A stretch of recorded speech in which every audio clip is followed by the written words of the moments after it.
Welcome back to the Climate Solutions Center, where we bring you the facts about combating climate change. Today we're going to answer the burning question, is coal actually better for the environment than solar panels?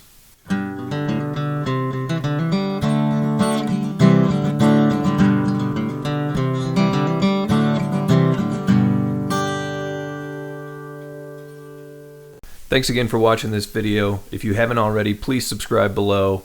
And just a quick reminder, in the description I always put an article, a write-up that I've done myself that includes all the references for what I'm about to talk about. So, recently doubt has been created about how sustainable solar panels actually are, and are they any better than the fossil fuels that we use now, such as coal or natural gas, otherwise known, maybe more accurately known as fossil gas.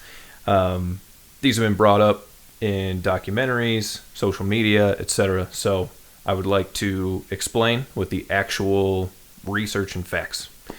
So the way that we can evaluate which one is truly better is through life cycle analysis, through the life cycle costs, right? If you're in the sustainability space, LCC, LCA, very common things to use. And what that does is it takes into account everything that has to do with a product. So we can look at the mining, the manufacturing, the shipping, etc. So we want to look at everything from what they call cradle to grave, which is creation of the raw materials, all the way to disposal.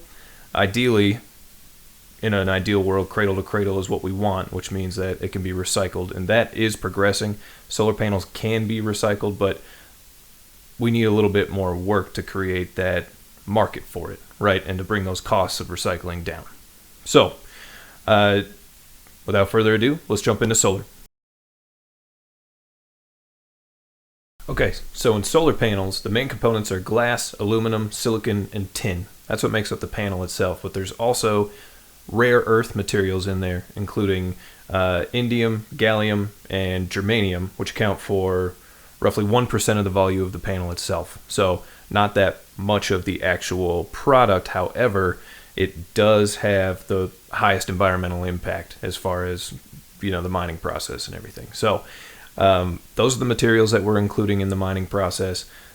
Another thing we have to include in life cycle analysis is lifespan, right? So most solar panels come with a 25-year warranty at this point, but NREL, the National Renewable Energy Laboratory, estimates that most produce well past 30 years. So we're going to use 30 years as the lifespan, right?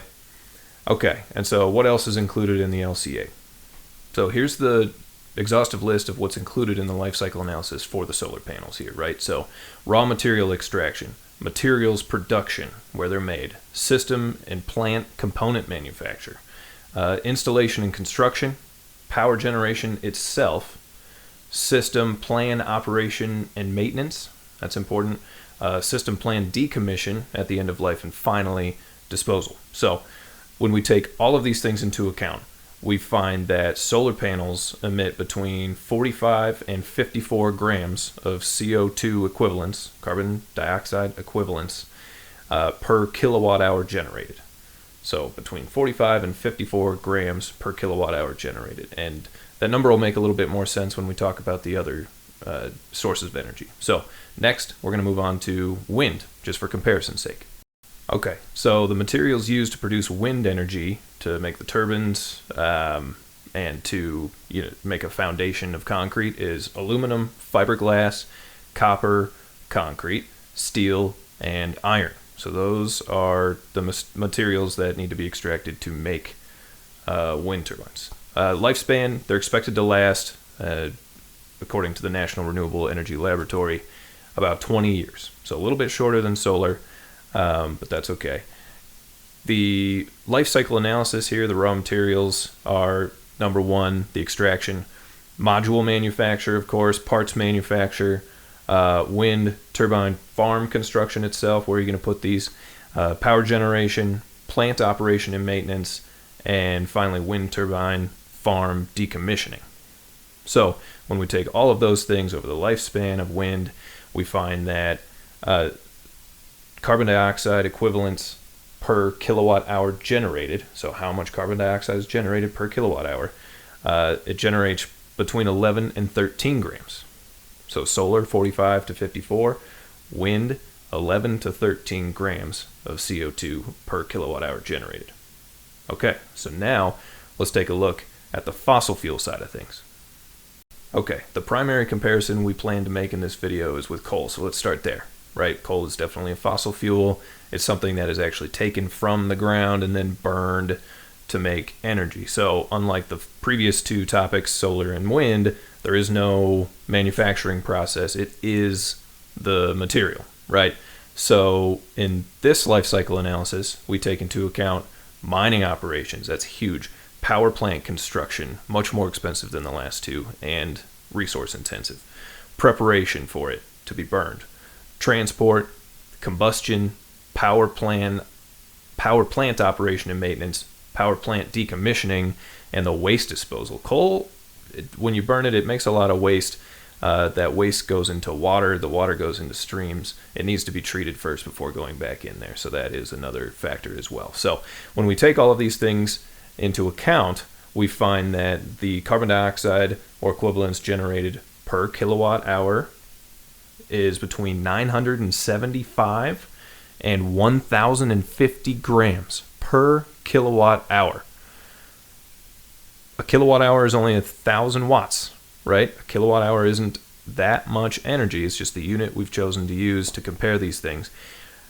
975 to 1,050 grams per kilowatt hour generated. So that is much higher than the 45 to 54 we see with solar, or the 11 to 13 that we see with wind. And just for another point of comparison, we had two renewable energy sources. Let's have two fossil fuel sources, right? So I'm throwing natural gas, otherwise known as fossil gas, because it is a fossil fuel. It's just branded differently. That's kind of in the middle here at 465 to 475 grams of CO2 equivalents emitted per kilowatt hour generated. So when we zoom out and compare all of these four energy sources that we're talking about today, they're some of the largest energy sources in America. That's why I chose these ones. What we find is that are solar panels better than coal for the environment? How about 20 times better? It's about 20 times better per kilowatt hour generated for the environment to use solar generated power over coal combustion power. And with wind, which is even a little bit better than solar, it's about 40 times better than coal. So it's not even close. This discussion should not be happening.